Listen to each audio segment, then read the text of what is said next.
Hi, I'm Alec from easierhabits.com, and I help entrepreneurs harness the power of good habits to break down the overwhelming challenge of starting a new business. Last week, I talked about my journey from working in a traditional corporate employee environment as a well-paid programmer with benefits, and then leaving that all behind to work for myself. Today, I'd like to focus on what, for many people, is the most frightening part of that transition: the financial cost and risk. And I will talk about how I personally de-risk the transition from employee to self-employed. The 4 key strategies I used to ease my transition were lowering my expenses, finding additional income, calculating my runway, and evaluating the readiness of my business to scale.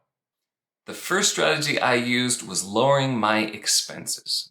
Long before I quit my job, my wife and I had discussed what other alternatives outside our career we might pursue. And so we actually had a plan of generally what we would do if I left my job. So for one thing, we were working in Silicon Valley. I knew that land there is expensive. Houses cost, even like the crappiest, oldest ones next to the train tracks, cost like $1 million. And so if we were to get a house in California and I was to pursue the traditional coding career, that would basically lock me into working as a coder full-time.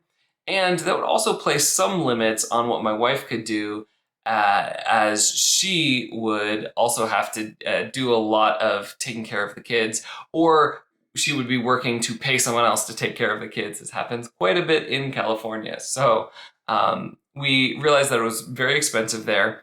And if we were going to have an alternative arrangement, for example, both of us working for ourselves and sharing responsibility for the kids, we'd need to move somewhere cheaper. So we looked at cities we might want to live in that had a cheaper cost of living than Silicon Valley, which is almost every city in the United States except for like New York, New York. We looked at other areas. We calculated our cost of living, and one of the areas that we found was Austin. Now, of course, for a lot of people, especially if you're in like California or New York, your biggest expense is where you live. So if you move somewhere cheaper, that is the biggest cost you can cut. And Austin has gone up quite a bit during COVID, but thankfully we got in there very early, and literally houses were like 6 times at least less expensive. And that's probably not even for comparable quality. Like if you controlled for quality, at that time there were houses in California were 7 or 8 times more expensive. So before we quit, we locked in a mortgage in Austin that was lower than the rent we were paying in California, and that was fantastic. So that was a big lowering of expense. That was also a certain amount of de-risking the transition. I knew I was going to move to somewhere cheaper, but Austin is still a place where I could be paid for web development work, either as a freelancer or if I needed to get a day job because working on my own wasn't panning out.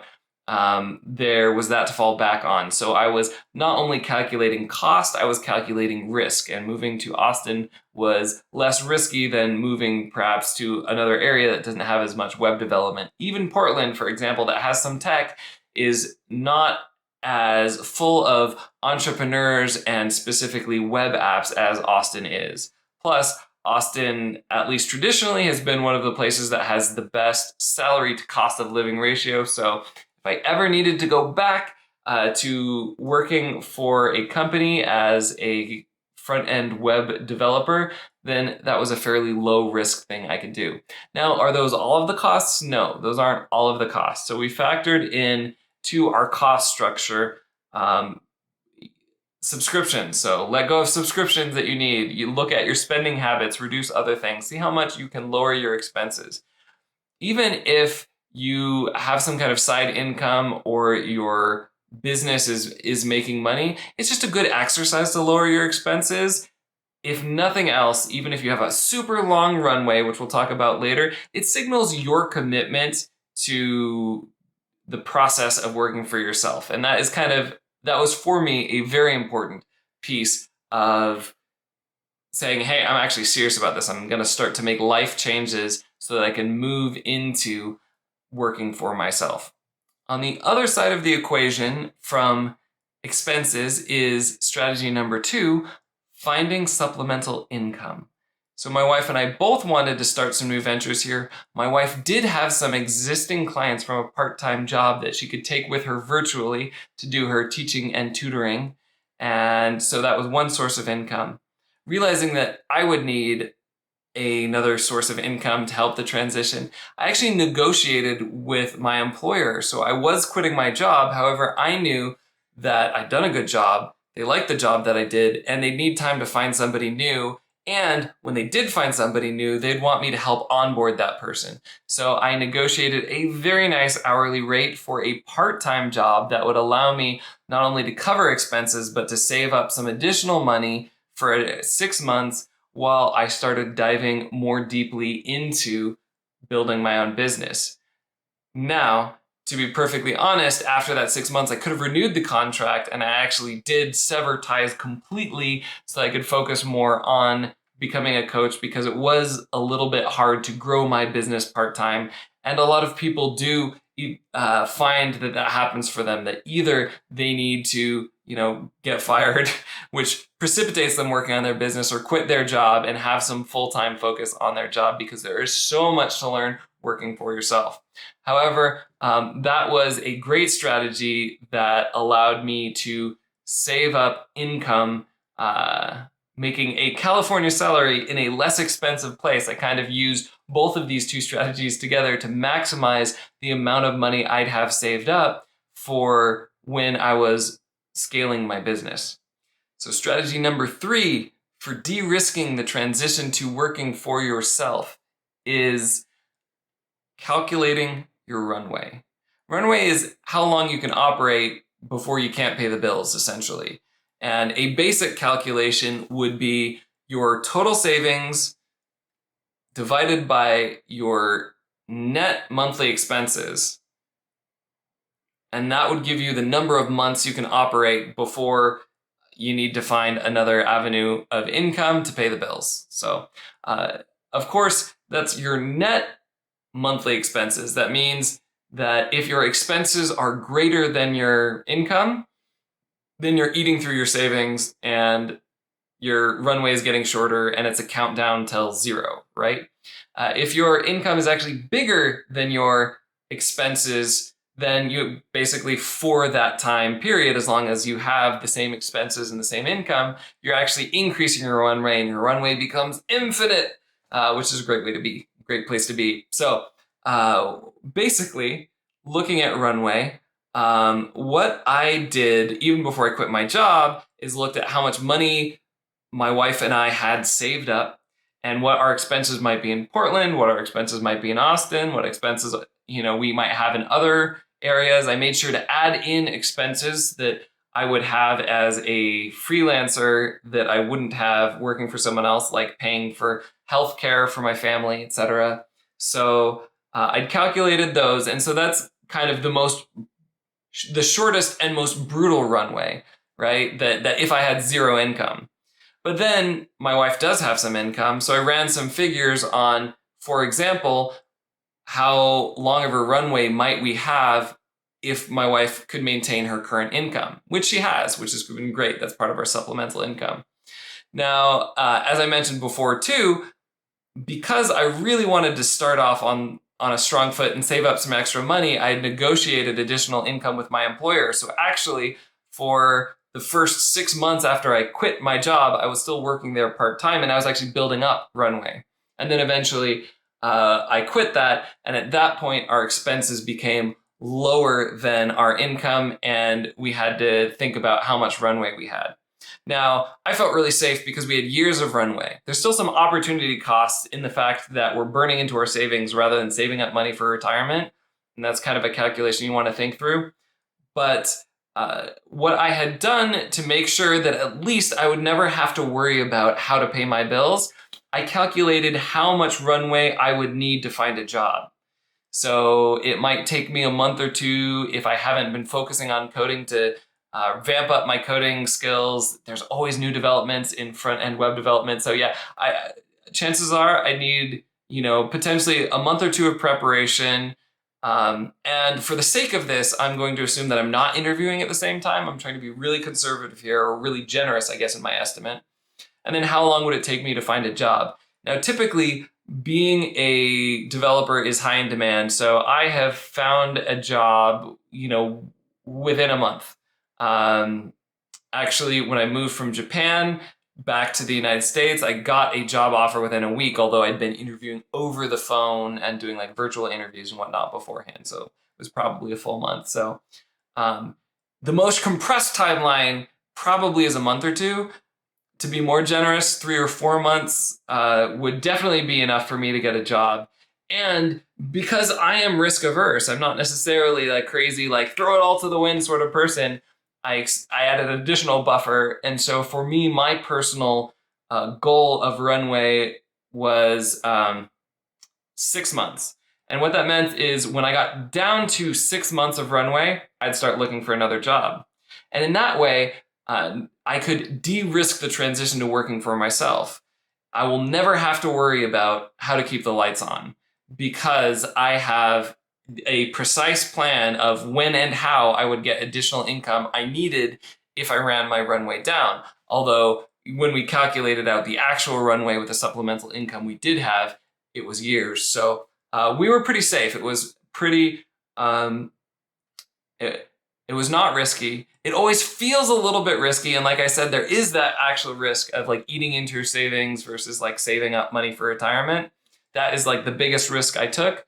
But I think if you do this calculation for yourself and you've been afraid of working for yourself, you might realize like, oh, okay, I have several years if necessary to launch my business. Plus, I know exactly when I need to get another job so that there really isn't a lot of risk. And I'm giving myself plenty of time to get another job. I'm actually giving myself 3 times as much time as I think I might need to get a job. So that was how I de-risked the transition using some calculations of runway. The final strategy, number 4, for de-risking your transition is evaluating the readiness of your business. I apologize. There's a couple of 4s in this. There's 4 strategies. There's also 4 stages of business, at least in terms of working for yourself. I'm not talking about finding investors and scaling on a macro scale. I'm talking about sustaining yourself with your work. And stage 1 is simply, I don't even know what I'm going to do. And if you're in that stage, go ahead, find a hobby, volunteer, or find a side gig to help you figure that out. But please keep your day job or find a day job. You shouldn't even consider quitting your day job until you have a specific skill set that people that is helpful for people and that you enjoy doing before quitting your job. So that is stage 1.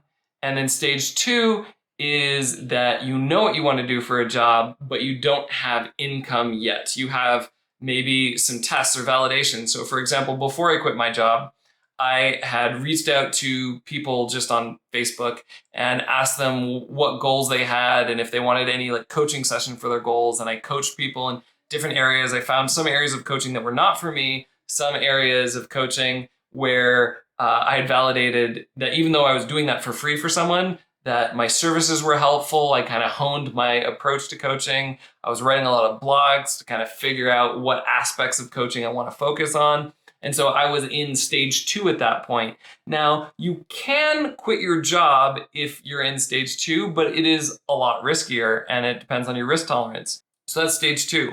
Stage 3 would be when you're making some income and hopefully some repeatable income. There's kind of maybe a step between stage 2 or 3 where you might have made a sale, but you can't repeatedly make them. Step 3 is really when you get to the point where you can repeatedly make a sale so that you have some idea. For example, if I have this many conversations online, that'll segue to, this many sales calls and this many, products sold or clients gotten, right?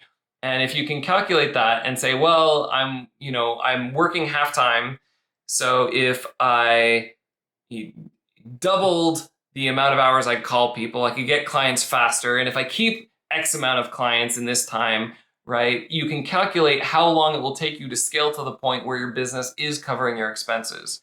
And at this point, it's just simple calculation, right? You calculate how much runway you have and how long it will take to scale your business and plan accordingly, pad accordingly, just like I kind of padded my line from my mark when I would look at getting a job, right? You might want to make sure that your scaling projections don't run flash into your deadline for finding a new job. You kind of want to give yourself a little bit extra room, again, to de-risk, give yourself some space. But hopefully at this point, if you have a repeatable sales model, it's not a year and a half or 2 years to scale your business. It's hopefully less than a year, right? If it's more than that, maybe you don't actually have a repeatable model. So stage 4 is simple. Stage 4 is when your business is covering your expenses and hopefully enough to start saving to retirement. So covering your expenses, again, can be kind of a sliding scale. It's not just paying your bills. You might want to think about, saving away money for retirement, or, miscellaneous needs or vacation. Like you decide what it is your minimum to be covering your bases, right? You calculate that. And if your business is already hitting that, then drop your other side income, focus on scaling that. As long as, again, you have a repeatable model that you can scale, you ought to be able to exceed your basic expenses and savings requirements, right? But there's zero risk at that point, right? Your business could fail, but there's risk in any venture. There's even risk working for somebody else because you could get fired or the business could go under or whatnot for reasons entirely unrelated to yourself. So there's no 100% perfect, non-risky solution. But if your business is in stage 4, that's, that is as little risk as you're going to have as an entrepreneur. So go for it. What stage you want to focus on your new job and quit your day job, that kind of depends on your risk tolerance, right? Somewhere from 2 to 4, right? If you have 0 risk tolerance, you only quit your day job when you have another business that can meet your expenses and you're essentially working at least 2 jobs, right? If you're willing to handle a little risk, go between 2 and 3. And if you're young and have almost no expenses and living in your parents' basement, go ahead and work for yourself if you're in stage 1. But for people with families, etc., I would strongly encourage them not to quit their day job, or if they don't have a day job, to get a day job if they're still in phase 1 of building a business. Now, if you have any questions about de-risking and lowering the cost of working for yourself, go ahead and throw them down below. If you have any comments, for example, different strategies that you've used to lower your costs and risks of being a solopreneur, transitioning to working for yourself, or starting a new company, go ahead and also throw those in the comments below. If this video has been helpful for you, please like so that other entrepreneurs can find it, and subscribe so that you can get more of my content.